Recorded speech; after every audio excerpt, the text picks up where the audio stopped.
Welcome to another version of The Vision. I'm your host, Rico Doyle. On the show today, we have a gentleman, Waymon Brown, owner of North 84 Enterprises. So without further ado, we're going to speak to Waymon. Thank you. Thank you very much, Rico, for having me. I appreciate you for bringing me on the show today. Mm-hmm. One of the things I'd like to ask you, what exactly is North 84 Enterprises? North 84 Enterprises is actually my proprietorship. Essentially what it does is it seeks to deliver very unique experiences in the way of services and education that's provided for individuals. Well, what kind of services? When you say services, services such as? Well, primarily what I'm focusing on right now is a business-to-business or business-to-organization service through the way of public speaking. That is the primary service that I'm offering. In the way of educational opportunities, what I basically did is created a website. It's called the esquireproject.com. And what that does is it focuses on helping people who are trying to emerge into entrepreneurship, eliminate some of those barriers to achievement that oftentimes get in the way of progress. Let me ask you this: what is the major challenge in becoming an entrepreneur? Well, I think there's really three things that kind of stand out immediately to me, and these were things that I really faced when trying to make this transition. The first is believing that you deserve something better for yourself. Okay. Really increasing your self-esteem is probably the thing that allows you to have any sort of success on any level. So I would say developing your self-esteem, developing your sense of worth and value.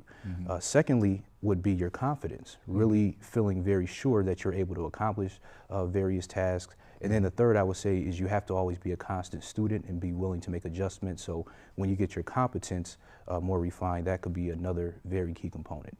Right, because without your confidence, there's no way you can have self-esteem, and all of that goes hand in glove. What made you get into this? Wow, it's a very, that's interesting. I think some of my earliest memories of even thinking of the possibility of entrepreneurship, a lot of which came through my father, who, since I've been alive, has been an entrepreneur his entire life. He's operated restaurants, he's had home improvement businesses, things of that nature. So I always appreciated the fact that he could set his own hours, set the tone for his lifestyle. Now, the medium that I'm using is a little bit different because it's in the way of information. It's in the way of, basically creating information products, doing different types of seminars, public speaking, things of that nature. But I would say my entrepreneurial buzz was definitely strongly influenced by him. Yeah, because I think it's very important who we're around, because it's an old saying, you hang around anyone long enough, you become somewhat like them, right, all the way like them, or partly. Right. But something is going to happen. Definitely. Birds of feather do flock together. That's true. So when you think of the future and what you do, what do you think? And on a scale of 1 to 10, the numbers of people that are going to take you up on this, have you looked at a success rating since you've been doing it? Well, really, for me, it's been a lot of trial and error. And even still in the phase that I'm at right now, it's a lot of growing. It's a lot of just making adjustments. One of the things, or one of the reasons that I actually really wanted to put out my website, or put up my website rather, was that I knew that there were people out there who essentially had some sort of creative skill, some sort of talent, some sort of knowledge base, and they just never really knew how to tap into it in order to create a self-enterprising opportunity around it. And then I actually heard about a very significant statistic, I believe it was from the University of Ohio a few years ago, where it cited that about 33% of people that were in this millennial generation, between 25 to 34, they were living at home with their parents. Yeah, that's what I was looking at. And I said, now that's almost shameful, to the extent that unless your parents are sick and you're there to help them, well, fantastic. But if you're just there because you're just there and you figure you can't find a job, you got to get up and you got to try to do something. Right, right. And a lot of people in that particular study, what they cited was that there were a lack of opportunities, and also the rising cost of living didn't equate to the money that they were actually receiving. And I think that the bigger impact of not only just the unemployment, but the underemployment is that we've seen basically a generation of people who have developed a very low self-image. Their assertiveness in the marketplace isn't really there. They basically fell into, you know, some of the promises of the golden age of the industrial age, rather. And, you know, if you work hard, you go to school, you get a job. But now we have to use a different playbook in the information age, because that's not the period that we're in anymore. We have to figure out how to create some sort of resourcefulness to people and empower them with the right tools in order for them to be able to create opportunities instead of just simply relying on guarantees and overtime. And that was one of the reasons why I wanted to create the EsquireProject.com. It's really a personal development site to get you thinking along those lines versus just the comfort zone. Do you think that minorities have the highest amount of not being able to get it done? In terms of? Entrepreneurship? You know, one thing that I can say when I notice it around me is that we often do struggle, particularly as black people in that minority percentage, you know, category. I would say definitely as black people, it seems to be a struggle with not really having the right tools or the right support. What do you think the reason is for that? I think it goes into some of those things that I addressed between our esteem, our confidence, our competence. We're very intelligent people, but we oftentimes have to make the connection with feeling like we're worth it. And at the same time, a lot of us don't have the formal training, or even like myself, I didn't go to college to learn anything about business, but I was very receptive towards picking up information. I read the books. I bought the $20 books, as many as I needed to. I would buy the courses. I would just be willing to keep trying and putting forth the effort until I was able to, you know, achieve some level of being able to say, okay, I kind of got this thing figured out, and now it's just a matter of being consistent. But the beautiful thing in your situation is you said that the inspiration, a lot of it, if not all of it, came from your father's situation. Right. But do you think with the majority of minorities that are not entrepreneurs and going through all kinds of hardship, do you believe the educational thing has let them down? School and all of that, or school in the community? Well, you know, I can very distinctly remember a teacher of mine, I believe it was in junior high, and we kind of went over basically the steps you should take when you get out of school. It was pretty much, first you want to go to college. After that, you want to do one of three things. You want to try to get a job, possibly the military, and business was always like, well, if nothing else works, then try business. Entrepreneurship was never promoted as the #1 thing. So I do believe that there has to be a readjustment in philosophy, and I believe that what I've been trying to do helps people to make that adjustment, and especially for people who don't even have the means, the monetary means, the resources.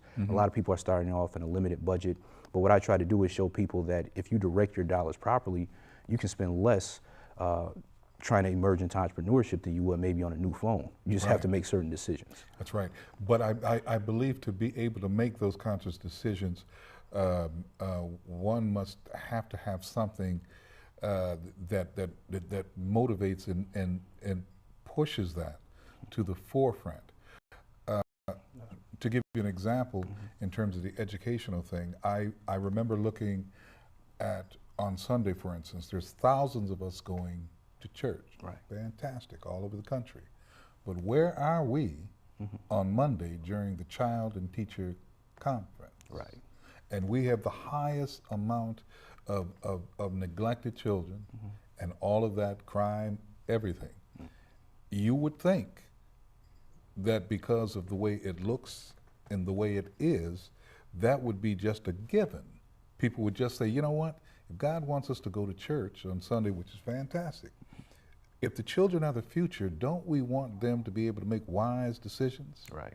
Because the scary thing is, if we don't do that, 30 years from now, if we don't pick up on this, that, and the other, and they're without the information and knowledge to help and fight, there's going to be a number of old folks that will not have anybody to fight for them. So what happens then? Right. So education is very important, and people need to be able to spread those things that you're talking about, to open people's minds, that whatever it was in your mind that you thought about that you wanted to do, you can do it. Right. You get the information, you do the research, and it happens. Right. Anything that was ever made, somebody thought about it. That's true. Right. And you know what, just to go along those lines, I think when because a lot of what I do as well is in the creation of information products. And I actually created a guide. It's called the Happy Entrepreneur Get Profitable Guide. And essentially, Right, I was looking at that. right, it really seeks to try to focus on helping people in 3 different areas. First is to develop more confidence in yourself. The second is to tap into your individual unique talent, unique strengths, and then figure out a way to use those things to become more self-enterprising, to create some sort of opportunity around it. You don't really need a lot of money. A lot of what you can do is just based on building relationships with people. True. So I oftentimes actually discuss networking and just basically building relationships and being on a more cooperative level with people. And I think that once a person realizes that their value is much higher than what they're being compensated for, then entrepreneurship becomes a very real thing.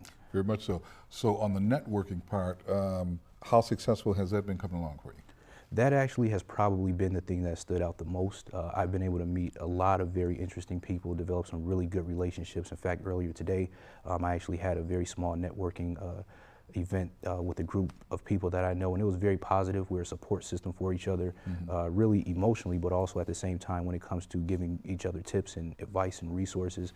So that, I believe, is really what's necessary. Okay, well, Waymon, say that website again. Yes, the website is www.theesquireproject.com.